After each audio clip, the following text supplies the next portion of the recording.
अस्सलामुअलैकुम। ये कहानी है 1938 की। कैरली नाम एक आदमी की, हंगरी का रहने वाला था और वो उस कंट्री का बेस्ट पिस्टल शूटर था। जितनी भी नेशनल चैम्पियनशिप्स हुई थी उस कंट्री में, उसको वो जीत चुका था और सबको पूरा यकीन था कि 1948 में जो ओलंपिक्स होने वाले हैं उसमें गोल्ड मेडल कैरली को ही मिलेगा। उसने सालों से मेहनत की थी।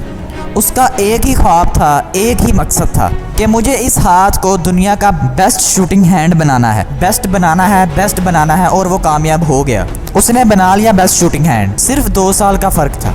1938 में आर्मी का ट्रेनिंग कैंप चल रहा था क्योंकि वो आर्मी में था। लेकिन अचानक एक हादसा हो गया।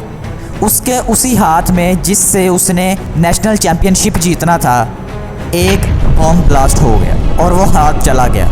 जो उसका ख्वाब था, जो उसका फोकस था, सब ख़त्म हो गया। उसके पास 2 रास्ते थे। या तो वो कहीं चला जाए, रोता रहे, गिड़गिड़ाता रहे और कहीं जाकर छुप जाए, या अपना जो गोल था उसको मजबूती से पकड़ के रखे। उसने फोकस किया उस पे नहीं जो उसके पास नहीं था, जो चला गया था, उस पे किया जो उसके पास था। लेफ़्ट हैंड, एक ऐसा हाथ जिससे वो लिख तक नहीं सकता था।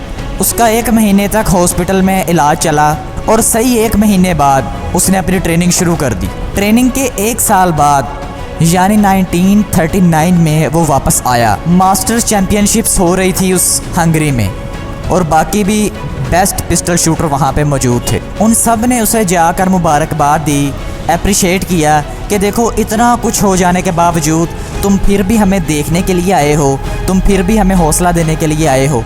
किसी को नहीं पता था कि वो 1 साल से अपनी ट्रेनिंग कर रहा था। उसने जवाब दिया, मैं यहाँ तुम्हारा हौसला बढ़ाने के लिए नहीं आया, मैं यहाँ तुम्हारे साथ कॉम्पीट करने के लिए आया हूँ, मैं तुमसे यहाँ लड़ने आया हूँ। मुकाबला शुरू हुआ। बाकी सब लोग कॉम्पीट कर रहे थे अपने बेस्ट हैंड से, मगर ये कॉम्पीट कर रहा था अपने ओनली हैंड से और जीत गया। लेकिन वो यहाँ नहीं रुका। उसका गोल क्लियर था कि मुझे इस हाथ को इस कंट्री का नहीं बल्कि इस दुनिया का बेस्ट शूटिंग हैंड बनाना है। उसने अपना सारा फोकस उठा के डाला 1940 में कि जब ओलंपिक्स होने वाले थे। लेकिन 1940 के ओलंपिक्स कैंसिल हो गए वर्ल्ड वॉर की वजह से। फिर उसने अपना सारा फोकस 1944 में होने वाले ओलंपिक्स में डाला। लेकिन बदकिस्मती से 1944 के ओलंपिक्स भी कैंसिल हो गए।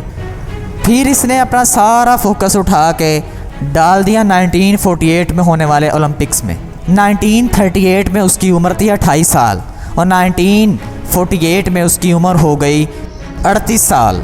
क्योंकि यंगर से मुकाबला करना आगे आगे थोड़ा मुश्किल हो जाता है, लेकिन उसकी ज़िंदगी में मुश्किल नाम का लफ्ज़ कोई था ही नहीं। ये मुकाबले के लिए गया।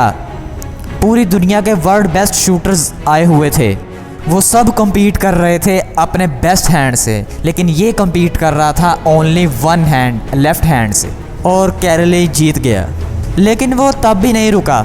1952 में ओलंपिक्स उसने दोबारा कम्पीट किया और इस बार गोल्ड कौन जीता? कैरली। और पूरी की पूरी ओलंपिक्स की हिस्ट्री को बदल के रख दिया। इससे पहले कभी किसी ने 2 लगातार गोल्ड मेडल नहीं जीते थे, लेकिन कैरली ने 2 लगातार गोल्ड मेडल जीत लिए। आप किसी भी लूज़र के पास चले जाओ, उसके पास ज़िंदगी में कुछ ना करने के बहानों की लिस्ट होगी, और दूसरी तरफ विनर के पास चले जाओ, उसके पास 1000 वजह होगी वो ना करने जो वो करना चाहता है। सिर्फ एक वजह होगी वो करने की जो वो करना चाहता है, और वो कर जाता है। अपना ख्याल रखिएगा। मिलते हैं नेक्स्ट वीडियो में। अल्लाह हाफिज़।